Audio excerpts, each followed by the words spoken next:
ঘরের প্রত্যেকটা মানুষের ভালো লাগে। আপনারাও নিশ্চয় ঘরে ফেরা তার মানে যে কোনো কিছুরই কিন্তু আগমনের দিন আছে, সমস্ত মনে শান্তি আসে, আমি ভালোবাসা আসে, ভগবানের ভক্তি শ্রদ্ধা অপেক্ষা বলি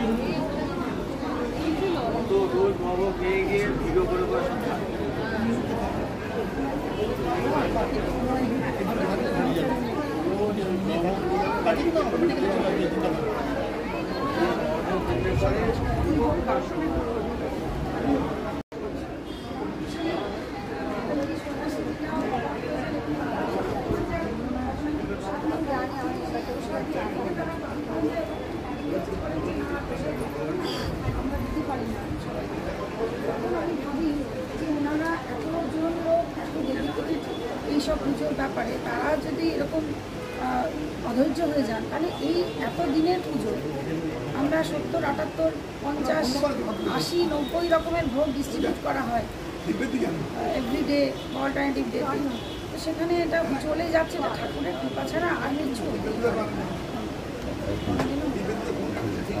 আর সবচেয়ে বড় কথা হচ্ছে যে এখানে দূর দূরান্ত থেকে কিন্তু এবং আমরা শুরুর দিনও দেখেছি আপনার মুখে যেরকম বা আপনাদের মুখে দাদার এবং আপনার মুখে যেমন মিষ্টি হাসি, কোনো ক্লান্তি নেই।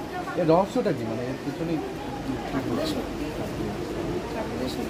কাজ করে। আমরা চাই সবাই এখানে আসুক, যুক্ত হোক। এটা তো একদিনের পুজো না, এই পুজো যেন সবসময় চলতে থাকে। তাই জন্য মানুষের কোঅপারেশন ছাড়া তো এটা কন্টিনিউ করা সম্ভব না।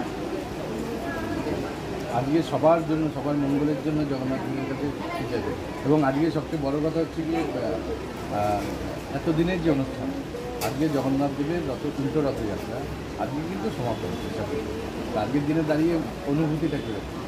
আমি যখন ওখানে হোম করছিলাম তখন আমি এটাই প্রার্থনা করলাম যে আমার সঙ্গে যুক্ত সমস্ত ভক্তদের সবসময় মঙ্গল করো, সবাইকে সুস্থ রেখো, সবাই যেন তোমার কাছে থাকতে পারে, লেগে থাকতে পারে, এই প্রার্থনা করলাম ওখানে বসে।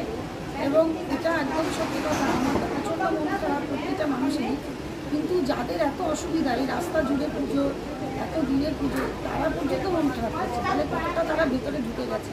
তারা বলছে যে জানো তো দিদি, এই পুজো যখন শেষ হতে যাচ্ছে তখন আমাদের একটাই চিন্তা যে দুদিন পরে রাস্তা দিয়ে যখন হাঁটবো তখন মনটা খারাপ হয়ে যায়, ভেতরটা সেটাই আমাদের মানে পাওয়া।